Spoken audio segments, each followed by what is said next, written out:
The audio cinema presents The Adventure of the Speckled Band by Arthur Conan Doyle, a Sherlock Holmes adventure.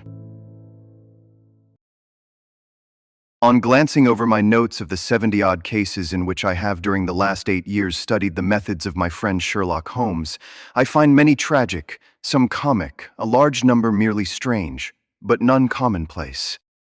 For, working as he did rather for the love of his art than for the acquirement of wealth, he refused to associate himself with any investigation which did not tend towards the unusual, and even the fantastic. Of all these varied cases, however, I cannot recall any which presented more singular features than that which was associated with the well-known Surrey family of the Roylotts of Stoke Moran. The events in question occurred in the early days of my association with Holmes, when we were sharing rooms as bachelors in Baker Street. It is possible that I might have placed them upon record before, but a promise of secrecy was made at the time, from which I have only been freed during the last month by the untimely death of the lady to whom the pledge was given. It is perhaps as well that the facts should now come to light, for I have reasons to know that there are widespread rumors as to the death of Dr. Grimesby Roylott, which tend to make the matter even more terrible than the truth. It was early in April in the year '83 that I woke one morning to find Sherlock Holmes standing, fully dressed, by the side of my bed. He was a late riser as a rule, and as the clock on the mantelpiece showed me that it was only 7:15, I blinked up at him in some surprise, and perhaps just a little resentment, for I was myself regular in my habits. Very sorry to knock you up, Watson, but it is the common lot this morning. Mrs. Hudson has been knocked up, she retorted upon me, and I on you. What is it then? A fire? No, a client. It seems that a young lady has arrived in a considerable state of excitement, who insists upon seeing me. She is waiting now in the sitting room. Now, when young ladies wander about the metropolis at this hour of the morning and knock sleepy people up out of their beds, I presume that it is something very pressing which they have to communicate. Should it prove to be an interesting case, you would, I am sure, wish to follow it from the outset. I thought, at any rate, that I should call you and give you the chance. My dear fellow, I would not miss it for anything. I had no keener pleasure than in following Holmes in his professional investigations, and in admiring the rapid deductions as swift as intuitions, and yet always founded on a logical basis with which he unraveled the problems which were submitted to him. I rapidly threw on my clothes, and was ready in a few minutes to accompany my friend down to the sitting room. A lady dressed in black and heavily veiled, who had been sitting in the window, rose as we entered. Good morning, madam. My name is Sherlock Holmes. This is my intimate friend and associate, Dr. Watson, before whom you can speak as freely as before myself. I am glad to see that Mrs. Hudson has had the good sense to light the fire.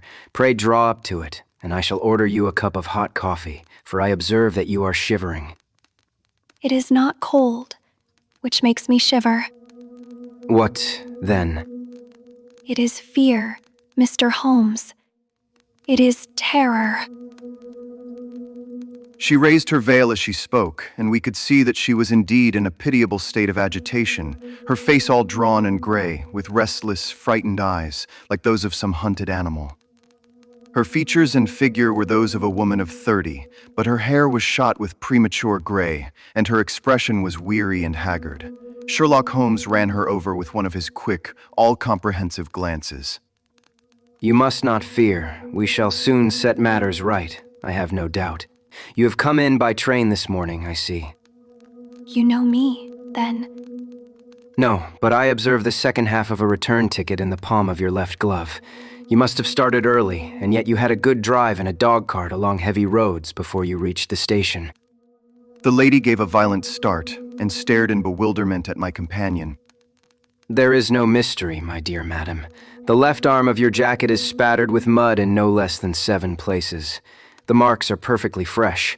There is no vehicle save a dog cart which throws up mud in that way, and then only when you sit on the left-hand side of the driver. Whatever your reasons may be, you are perfectly correct. I started from home before 6, reached Leatherhead at 20 past, and came in by the first train to Waterloo. Sir, I can stand this strain no longer. I shall go mad if it continues. I have no one to turn to known, save only one, who cares for me, and he, poor fellow, can be of little aid. I have heard of you, Mr. Holmes. I have heard of you from Mrs. Farintosh, whom you helped in the hour of her sore need. It was from her that I had your address. Oh, sir, do you not think that you could help me too, and at least throw a little light through the dense darkness which surrounds me? At present, it is out of my power to reward you for your services, but in a month or 6 weeks I shall be married, with the control of my own income, and then at least you shall not find me ungrateful. Holmes turned to his desk and, unlocking it, drew out a small casebook, which he consulted. Farintosh. Yes, I recall the case. It was concerned with an opal tiara. I think it was before your time, Watson. I can only say, madam, that I shall be happy to devote the same care to your case as I did to that of your friend. As to reward, my profession is its own reward, but you are at liberty to defray whatever expenses I may be put to, at the time which suits you best. And now I beg that you will lay before us everything that may help us in forming an opinion upon the matter. Alas, the very horror of my situation lies in the fact that my fears are so vague, and my suspicions depend so entirely upon small points, which might seem trivial to another, that even he to whom of all others I have a right to look for help and advice looks upon all that I tell him about it as the fancies of a nervous woman. He does not say so, but I can read it from his soothing answers and averted eyes. But I have heard, Mr. Holmes, that you can see deeply into the manifold wickedness of the human heart. You may advise me how to walk amid the dangers which encompass me. I am all attention, madam. My name is Helen Stoner, and I am living with my stepfather, who is the last survivor of one of the oldest Saxon families in England, the Roylotts of Stoke Moran, on the western border of Surrey. The name is familiar to me. The family was at one time among the richest in England, and the estates extended over the borders into Berkshire in the north, and Hampshire in the west. In the last century, however, 4 successive heirs were of a dissolute and wasteful disposition, and the family ruin was eventually completed by a gambler in the days of the Regency. Nothing was left save a few acres of ground and the 200-year-old house, which is itself crushed under a heavy mortgage. The last squire dragged out his existence there, living the horrible life of an aristocratic pauper. But his only son, my stepfather, seeing that he must adapt himself to the new conditions, obtained an advance from a relative, which enabled him to take a medical degree, and went out to Calcutta, where, by his professional skill and his force of character, he established a large practice.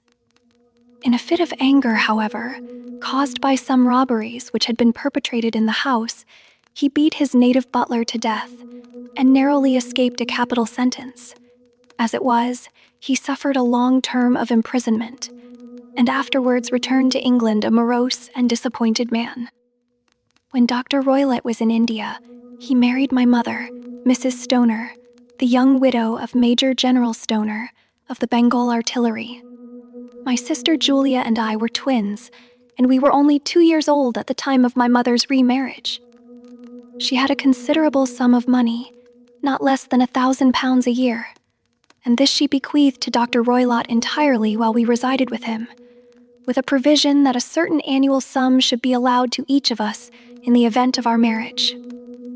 Shortly after our return to England, my mother died. She was killed 8 years ago in a railway accident near Crewe. Dr. Roylott then abandoned his attempts to establish himself in practice in London and took us to live with him in the old ancestral house at Stoke Moran. The money which my mother had left was enough for all our wants, and there seemed to be no obstacle to our happiness.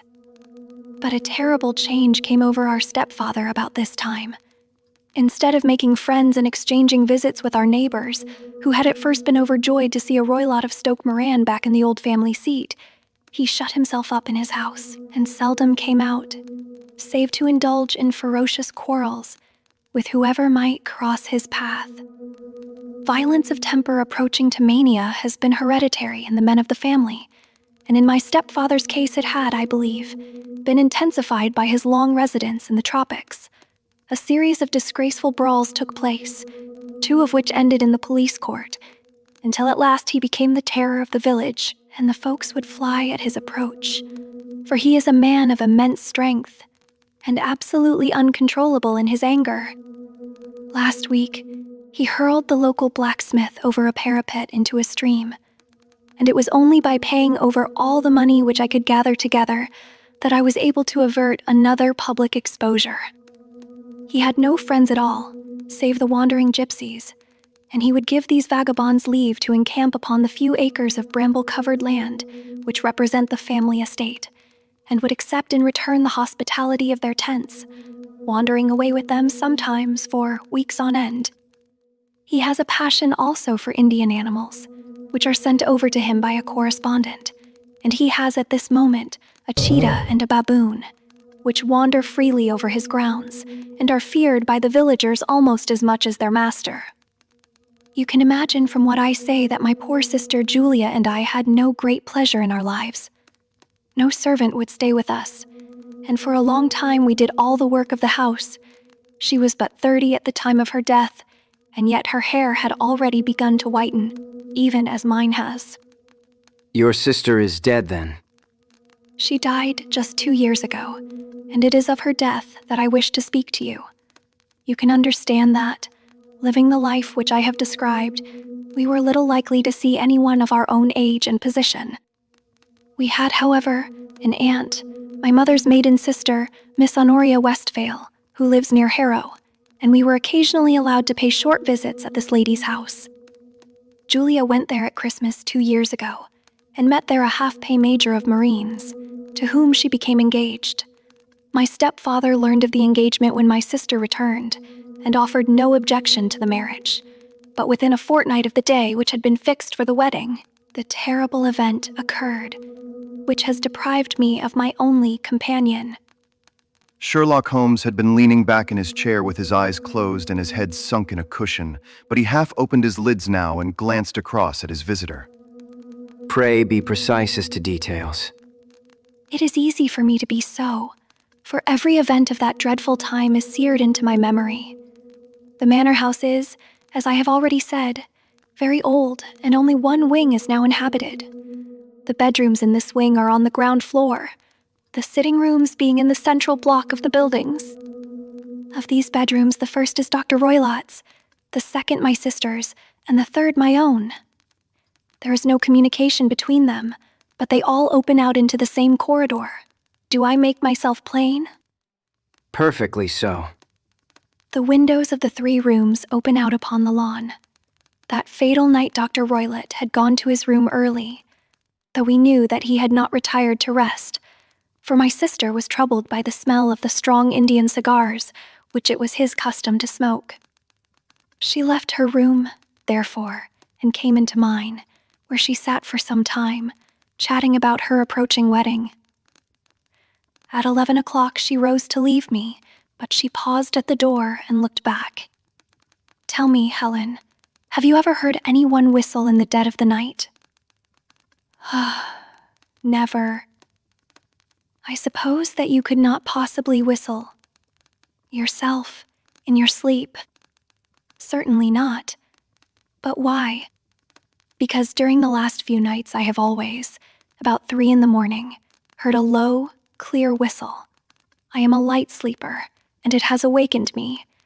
I cannot tell where it came from, perhaps from the next room, perhaps from the lawn.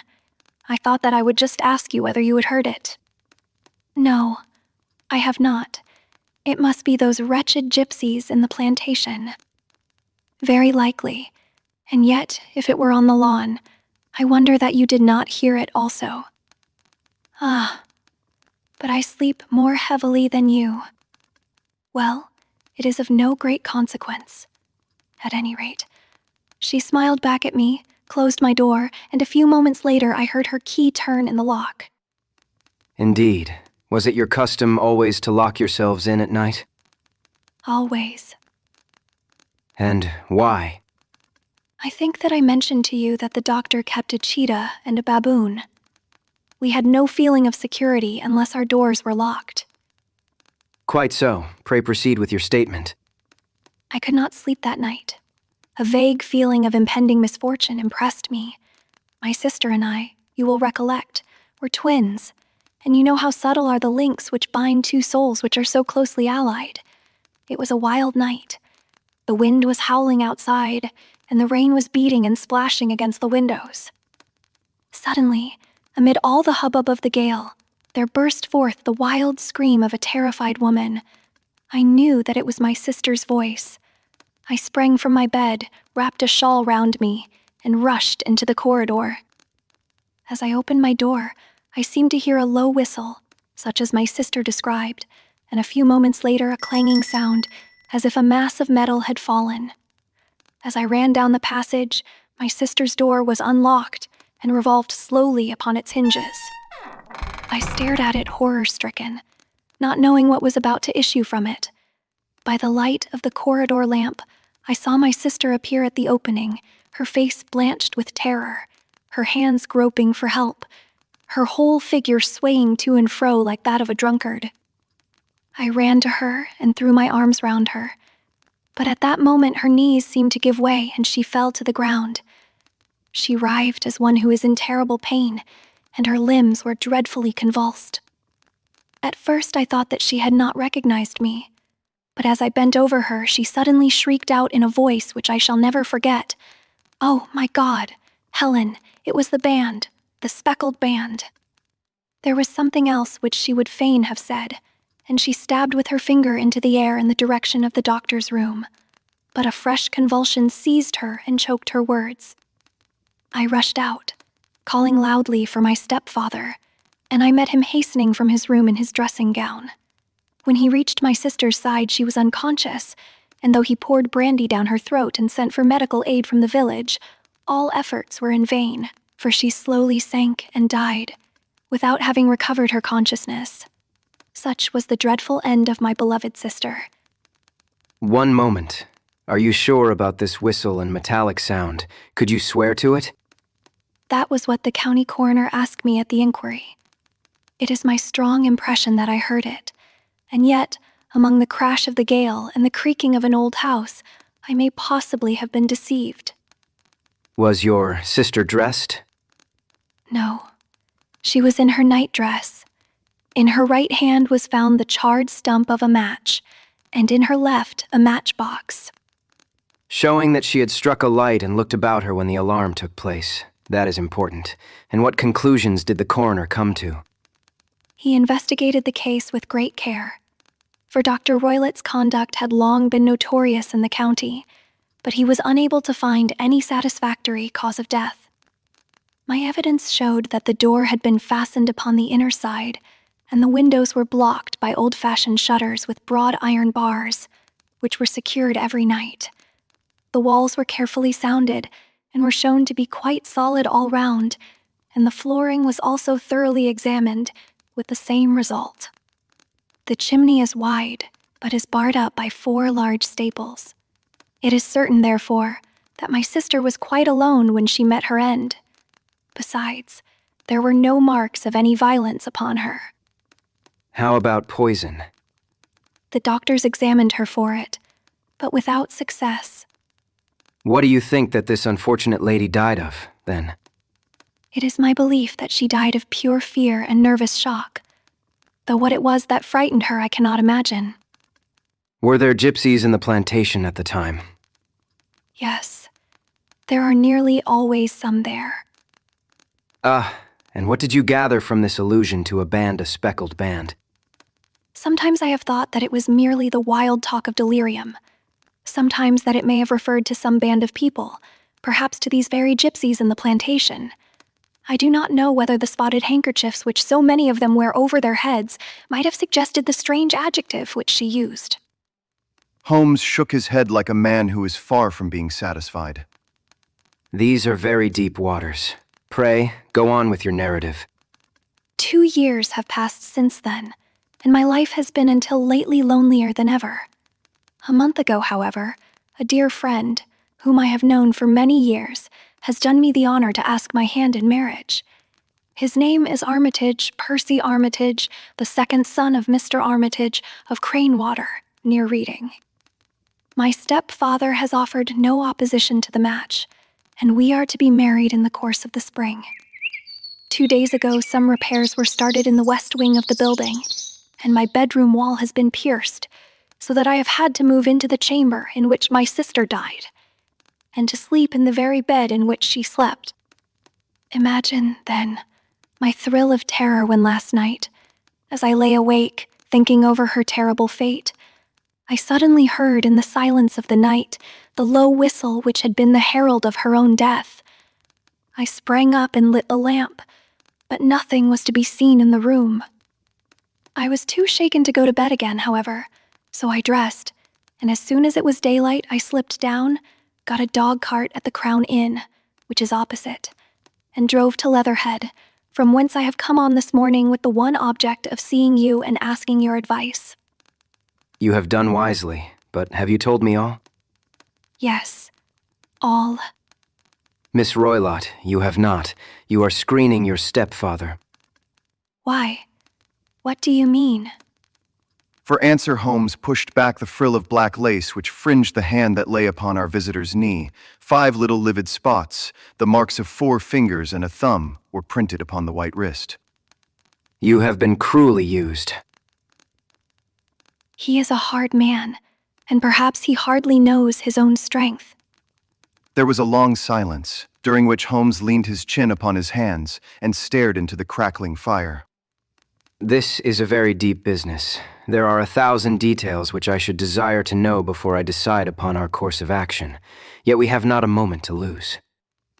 If we were to come to Stoke Moran today, would it be possible for us to see over these rooms without the knowledge of your stepfather? As it happens, he spoke of coming into town today upon some most important business. It is probable that he will be away all day, and that there would be nothing to disturb you. We have a housekeeper now, but she is old and foolish, and I could easily get her out of the way. Excellent. You are not averse to this trip, Watson. By no means. Then we shall both come. What are you going to do yourself? I have 1 or 2 things which I would wish to do now that I am in town. But I shall return by the 12 o'clock train, so as to be there in time for your coming. And you may expect us early in the afternoon. I have myself some small business matters to attend to. Will you not wait and breakfast? No, I must go. My heart is lightened already since I have confided my trouble to you. I shall look forward to seeing you again this afternoon. She dropped her thick black veil over her face and glided from the room. And what do you think of it all, Watson? It seems to me to be a most dark and sinister business. Dark enough and sinister enough. Yet if the lady is correct in saying that the flooring and walls are sound, and that the door, window, and chimney are impassable, then her sister must have been undoubtedly alone when she met her mysterious end. What becomes, then, of these nocturnal whistles, and what of the very peculiar words of the dying woman? I cannot think. When you combine the ideas of whistles at night, the presence of a band of gypsies who are on intimate terms with this old doctor, the fact that we have every reason to believe that the doctor has an interest in preventing his stepdaughter's marriage, the dying allusion to a band, and finally, the fact that Miss Helen Stoner heard a metallic clang, which might have been caused by one of those metal bars which secured the shutters falling back into their place, I think that there is good ground to think that the mystery may be cleared along those lines. But what, then, did the gypsies do? I cannot imagine. I see many objections to any such theory. And so do I. It is precisely for that reason that we are going to Stoke Moran this day. I want to see whether the objections are fatal or if they may be explained away. But what in the name of the devil? The ejaculation had been drawn from my companion by the fact that our door had been suddenly dashed open, and that a huge man had framed himself in the aperture. His costume was a peculiar mixture of the professional and of the agricultural, having a black top hat, a long frock coat, and a pair of high gaiters with a hunting crop swinging in his hand. So tall was he that his hat actually brushed the crossbar of the doorway, and his breadth seemed to span it across from side to side. A large face, seared with 1,000 wrinkles, burned yellow with the sun, and marked with every evil passion, was turned from one to the other of us, while his deep-set bile-shot eyes and his high, thin, fleshless nose gave him somewhat the resemblance to a fierce old bird of prey. Which of you is Holmes? My name, sir, but you have the advantage of me. I am Dr. Grimesby Roylott of Stoke Moran. Indeed, doctor. Pray take a seat. I will do nothing of the kind. My stepdaughter has been here. I have traced her. What has she been saying to you? It is a little cold for the time of the year. What has she been saying to you? But I have heard that the crocuses promise well. Ha, you put me off, do you? I know you, you scoundrel. I have heard of you before. You are Holmes, the meddler. My friend smiled. Holmes, the busybody. His smile broadened. Holmes, the Scotland Yard Jack in office. Your conversation is most entertaining. When you go out, close the door, for there is a decided draft. I will go when I have said my say. Don't you dare to meddle with my affairs. I know that Miss Stoner has been here. I traced her. I am a dangerous man to fall foul of. See here. He stepped swiftly forward, seized the poker, and bent it into a curve with his huge brown hands. See that you keep yourself out of my grip. He snarled, and hurling the twisted poker into the fireplace, he strode out of the room. He seems a very amiable person. I am not quite so bulky, but if he had remained, I might have shown him that my grip was not much more feeble than his own.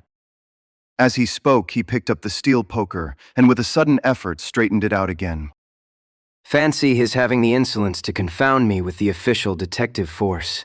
This incident gives zest to our investigation, however, and I only trust that our little friend will not suffer from her imprudence in allowing this brute to trace her.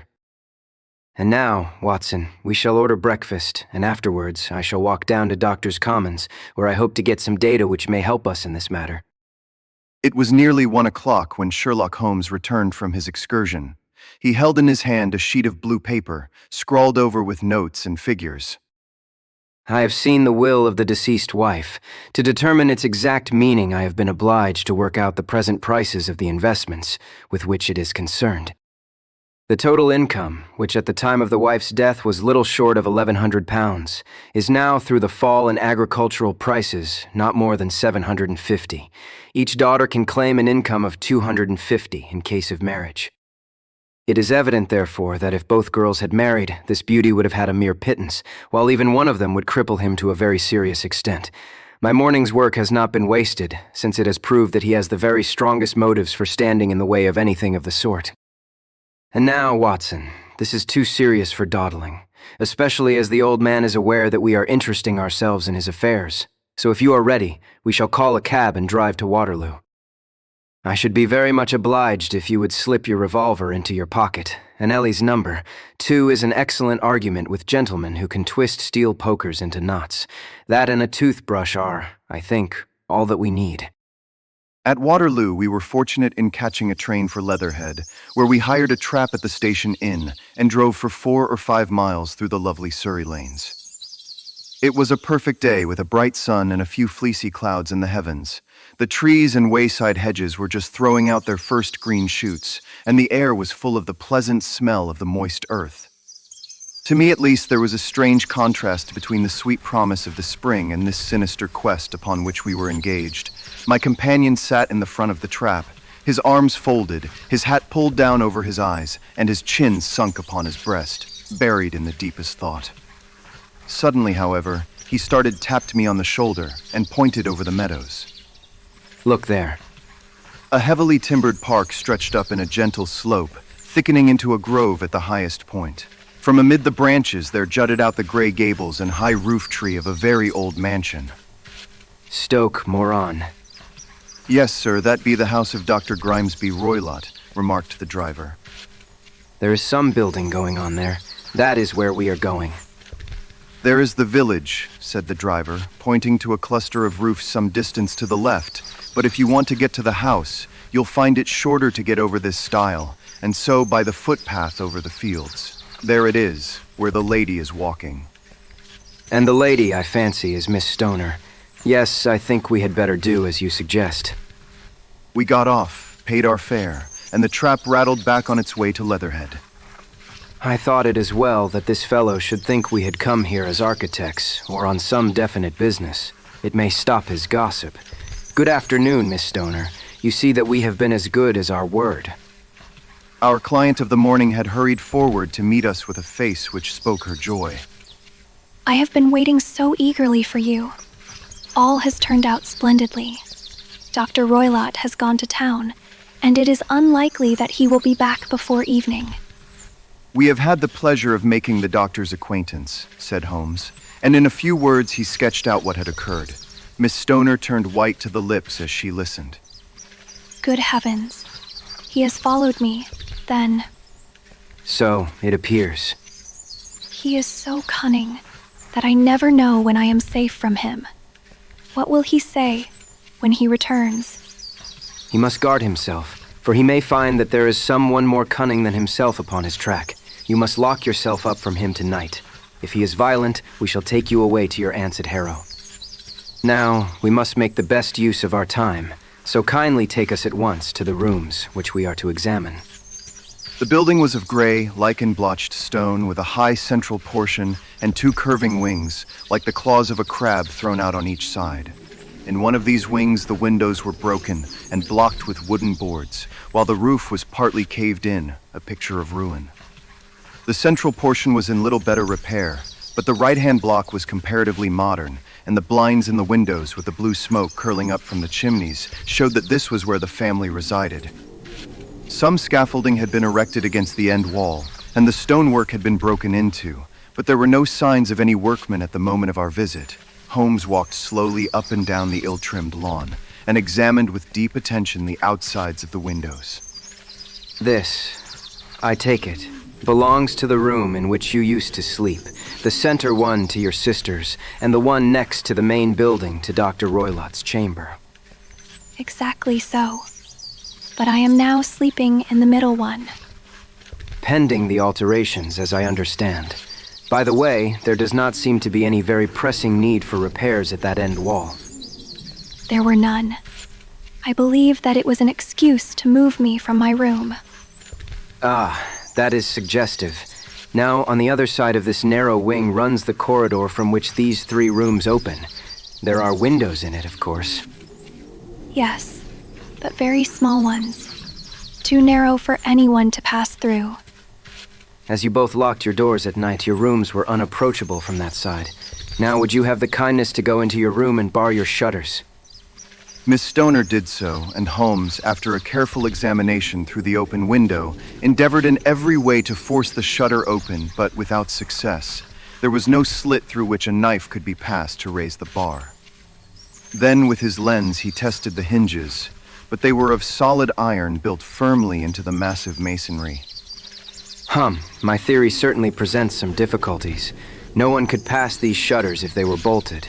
Well, we shall see if the inside throws any light upon the matter. A small side door led into the whitewashed corridor from which the three bedrooms opened.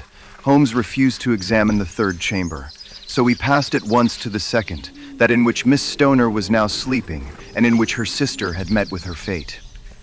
It was a homely little room with a low ceiling and a gaping fireplace after the fashion of old country houses. A brown chest of drawers stood in one corner, a narrow white counterpane bed in another, and a dressing table on the left-hand side of the window.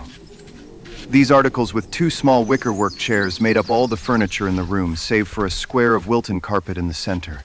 The boards round and the paneling of the walls were of brown, worm-eaten oak, so old and discolored that it may have dated from the original building of the house. Holmes drew one of the chairs into a corner and sat silent, while his eyes traveled round and up and down, taking in every detail of the apartment. Where does that bell communicate with? He asked at last, pointing to a thick bell rope which hung down beside the bed, the tassel actually lying upon the pillow. It goes to the house. Keeper's room. It looks newer than the other things. Yes, it was only put there a couple of years ago. Your sister asked for it, I suppose. No. I never heard of her using it. We used always to get what we wanted for ourselves. Indeed, it seemed unnecessary to put so nice a bell pull there. You will excuse me for a few minutes while I satisfy myself as to this floor.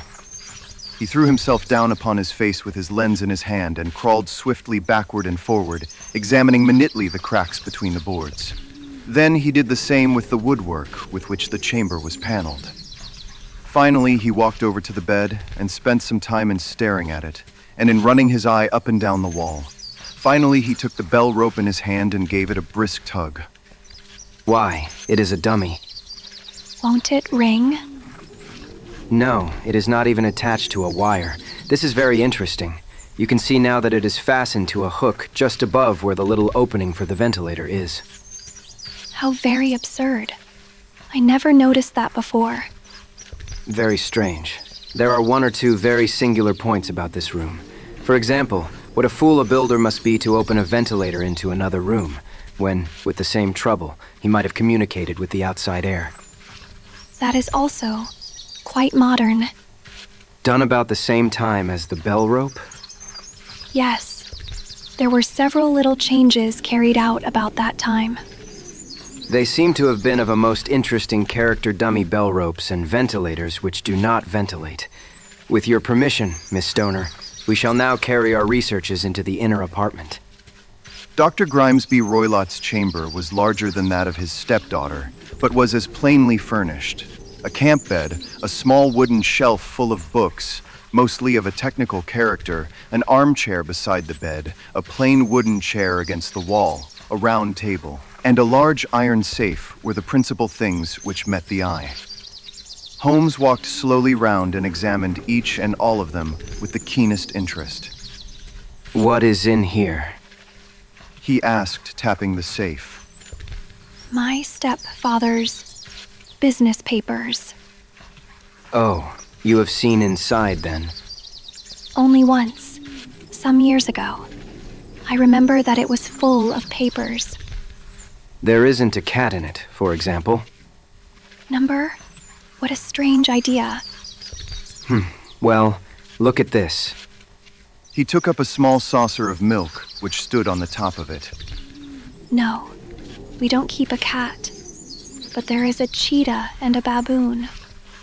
Yes, of course. Well, a cheetah is just a big cat, and yet a saucer of milk does not go very far in satisfying its wants, I dare say. There is one point which I should wish to determine. He squatted down in front of the wooden chair and examined the seat of it with the greatest attention. Thank you. That is quite settled. Hello? Here is something interesting. The object which had caught his eye was a small dog lash hung on one corner of the bed. The lash, however, was curled upon itself and tied so as to make a loop of whipcord. What do you make of that, Watson? It is a common enough lash, but I don't know why it should be tied. That is not quite so common, is it? Ah, me. It is a wicked world, and when a clever man turns his brains to crime, it is the worst of all. I think that I have seen enough now, Miss Stoner, and with your permission, we shall walk out upon the lawn. I had never seen my friend's face so grim or his brow so dark as it was when we turned from the scene of this investigation. We had walked several times up and down the lawn, neither Miss Stoner nor myself liking to break in upon his thoughts before he roused himself from his reverie. It is very essential, Miss Stoner, that you should absolutely follow my advice in every respect. I shall most certainly do so. The matter is too serious for any hesitation. Your life may depend upon your compliance. I assure you that I am in your hands. In the first place, both my friend and I must spend the night in your room. Both Miss Stoner and I gazed at him in astonishment. Yes, it must be so. Let me explain. I believe that that is the village inn over there. Yes, that is the Crown. Very good. Your windows would be visible from there. Certainly. You must confine yourself to your room on pretense of a headache when your stepfather comes back. Then, when you hear him retire for the night, you must open the shutters of your window, undo the hasp, put your lamp there as a signal to us, and then withdraw quietly with everything which you are likely to want into the room which you used to occupy. I have no doubt that, in spite of the repairs, you could manage there for one night. Oh, yes. Easily. The rest you will leave in our hands. But what will you do? We shall spend the night in your room, and we shall investigate the cause of this noise which has disturbed you. I believe, Mr. Holmes, that you have already made up your mind. Perhaps I have. Then, for pity's sake, tell me what was the cause of my sister's death. I should prefer to have clearer proofs before I speak. You can at least tell me whether my own thought is correct, and if she died from some sudden fright. No, I do not think so. I think that there was probably some more tangible cause. And now, Miss Stoner, we must leave you, for if Dr. Roylott returned and saw us, our journey would be in vain. Goodbye, and be brave, for if you will do what I have told you, you may rest assured that we shall soon drive away the dangers that threaten you. Sherlock Holmes and I had no difficulty in engaging a bedroom and sitting room at the Crown Inn. They were on the upper floor, and from our window we could command a view of the Avenue Gate and of the inhabited wing of Stoke Moran Manor House. At dusk we saw Dr. Grimesby Roylott drive past, his huge form looming up beside the little figure of the lad who drove him. The boy had some slight difficulty in undoing the heavy iron gates, and we heard the hoarse roar of the doctor's voice, and saw the fury with which he shook his clenched fists at him. The trap drove on, and a few minutes later we saw a sudden light spring up among the trees, as the lamp was lit in one of the sitting rooms. Do you know, Watson, I have really some scruples as to taking you tonight. There is a distinct element of danger. Can I be of assistance? Your presence might be invaluable. Then I shall certainly come. It is very kind of you. You speak of danger. You have evidently seen more in these rooms than was visible to me. No, but I fancy that I may have deduced a little more. I imagine that you saw all that I did. I saw nothing remarkable save the bell rope, and what purpose that could answer, I confess, is more than I can imagine. You saw the ventilator, too. Yes, but I do not think that it is such a very unusual thing to have a small opening between two rooms. It was so small that a rat could hardly pass through. I knew that we should find a ventilator before ever we came to Stoke Moran. My dear Holmes. Oh yes, I did. You remember in her statement she said that her sister could smell Dr. Roylott's cigar. Now, of course, that suggested at once that there must be a communication between the two rooms. It could only be a small one, or it would have been remarked upon at the coroner's inquiry. I deduced a ventilator. But what harm can there be in that? Well, there is at least a curious coincidence of dates. A ventilator is made, a cord is hung, and a lady who sleeps in the bed dies. Does not that strike you? I cannot as yet see any connection. Did you observe anything very peculiar about that bed? Number. It was clamped to the floor. Did you ever see a bed fastened like that before? I cannot say that I have. The lady could not move her bed. It must always be in the same relative position to the ventilator and to the rope, for so we may call it since it was clearly never meant for a bell pull. Holmes, I seem to see dimly what you are hinting at. We are only just in time to prevent some subtle and horrible crime. Subtle enough and horrible enough. When a doctor does go wrong, he is the first of criminals. He has nerve and he has knowledge. Palmer and Pritchard were among the heads of their profession. This man strikes even deeper, but I think, Watson, that we shall be able to strike deeper still. But we shall have horrors enough before the night is over. For goodness' sake, let us have a quiet pipe and turn our minds for a few hours to something more cheerful. About 9 o'clock, the light among the trees was extinguished, and all was dark in the direction of the manor house. 2 hours passed slowly away, and then suddenly, just at the stroke of 11, a single bright light shone out right in front of us. That is our signal. It comes from the middle window. As we passed out, he exchanged a few words with the landlord, explaining that we were going on a late visit to an acquaintance, and that it was possible that we might spend the night there. A moment later, we were out on the dark road, a chill wind blowing in our faces, and one yellow light twinkling in front of us through the gloom to guide us on our somber errand. There was little difficulty in entering the grounds, for unrepaired breaches gaped in the old park wall. Making our way among the trees, we reached the lawn, crossed it, and were about to enter through the window, when out from a clump of laurel bushes there darted what seemed to be a hideous and distorted child, who threw itself upon the grass with writhing limbs, and then ran swiftly across the lawn into the darkness. My God, did you see it? Holmes was for the moment as startled as I. His hand closed like a vice upon my wrist in his agitation. Then he broke into a low laugh and put his lips to my ear. It is a nice household. That is the baboon. I had forgotten the strange pets which the doctor affected. There was a cheetah, too. Perhaps we might find it upon our shoulders at any moment. I confess that I felt easier in my mind when, after following Holmes's example and slipping off my shoes, I found myself inside the bedroom. My companion noiselessly closed the shutters, moved the lamp onto the table, and cast his eyes round the room. All was as we had seen it in the daytime. Then, creeping up to me and making a trumpet of his hand, he whispered into my ear again so gently that it was all that I could do to distinguish the words. The least sound would be fatal to our plans. I nodded to show that I had heard. We must sit without light. He would see it through the ventilator. I nodded again. Do not go asleep. Your very life may depend upon it. Have your pistol ready in case we should need it. I will sit on the side of the bed and you in that chair.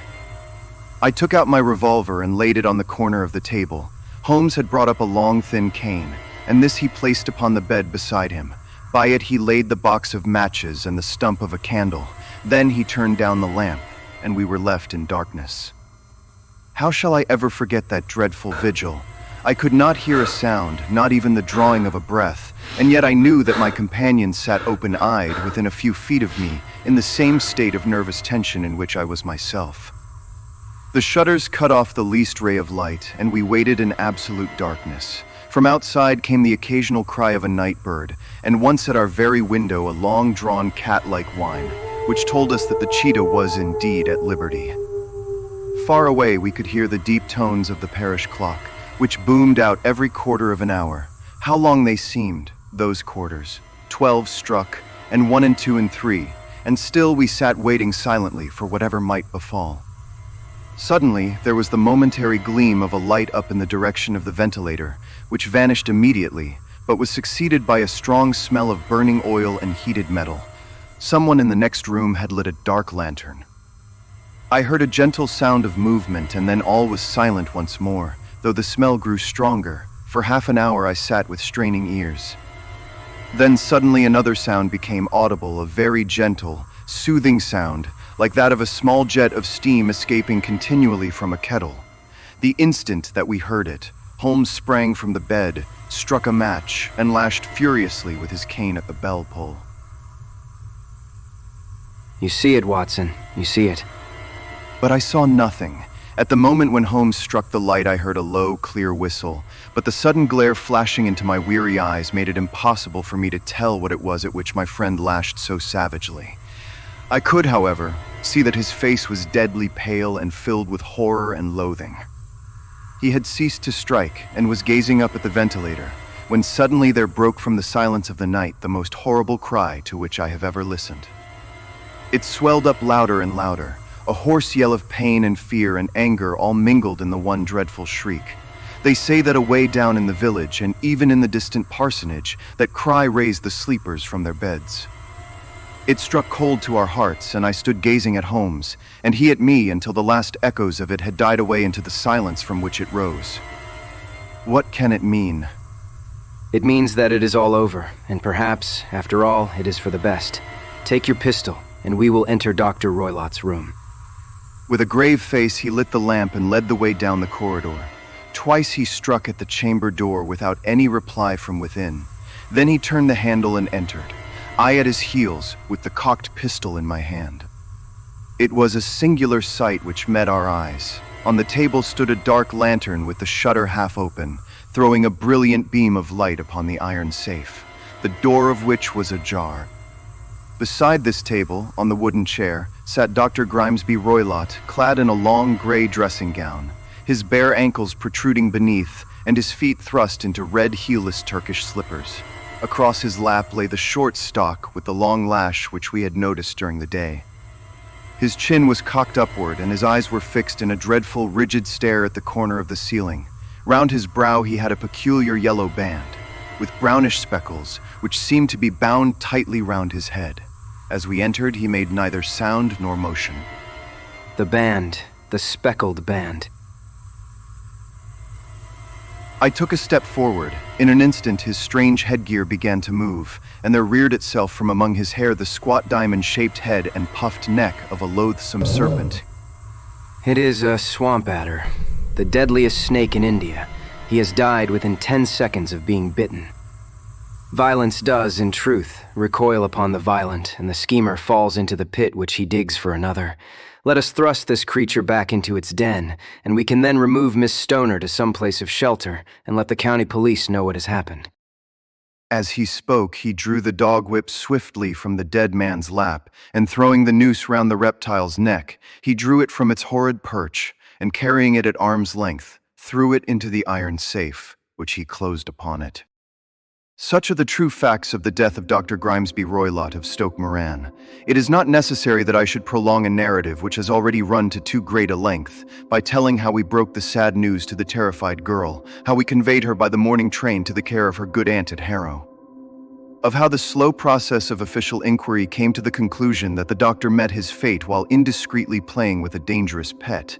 The little which I had yet to learn of the case was told me by Sherlock Holmes as we traveled back next day. I had come to an entirely erroneous conclusion, which shows, my dear Watson, how dangerous it always is to reason from insufficient data. The presence of the gypsies and the use of the word band, which was used by the poor girl, no doubt to explain the appearance which she had caught a hurried glimpse of by the light of her match, were sufficient to put me upon an entirely wrong scent. I can only claim the merit that I instantly reconsidered my position, when, however, it became clear to me that whatever danger threatened an occupant of the room could not come either from the window or the door.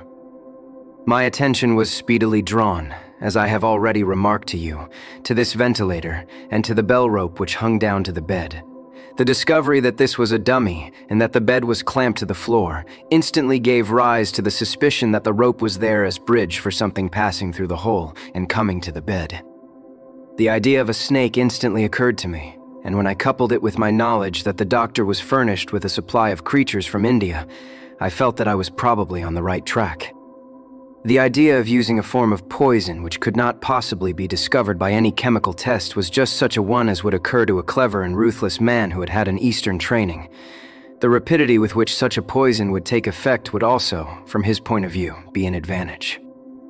It would be a sharp-eyed coroner, indeed, who could distinguish the two little dark punctures, which would show where the poison fangs had done their work. Then I thought of the whistle. Of course, he must recall the snake before the morning light revealed it to the victim. He had trained it, probably by the use of the milk which we saw, to return to him when summoned. He would put it through this ventilator at the hour that he thought best, with the certainty that it would crawl down the rope and land on the bed. It might or might not bite the occupant. Perhaps she might escape every night for a week, but sooner or later she must fall a victim. I had come to these conclusions before ever I had entered his room. An inspection of his chair showed me that he had been in the habit of standing on it, which of course would be necessary in order that he should reach the ventilator. The sight of the safe, the saucer of milk, and the loop of whipcord were enough to finally dispel any doubts which may have remained. The metallic clang heard by Miss Stoner was obviously caused by her stepfather, hastily closing the door of his safe upon its terrible occupant. Having once made up my mind, you know the steps which I took in order to put the matter to the proof. I heard the creature hiss, as I have no doubt that you did also, and I instantly lit the light and attacked it. With the result of driving it through the ventilator. And also with the result of causing it to turn upon its master at the other side. Some of the blows of my cane came home, and roused its snakish temper, so that it flew upon the first person it saw. In this way, I am no doubt indirectly responsible for Dr. Grimesby Roylott's death, and I cannot say that it is likely to weigh very heavily upon my conscience. You have been listening to The Adventure of the Speckled Band by Arthur Conan Doyle. a cinematic audio production by the Audio Cinema. Visit app.theaudiocinema.com for more cinematic audio productions.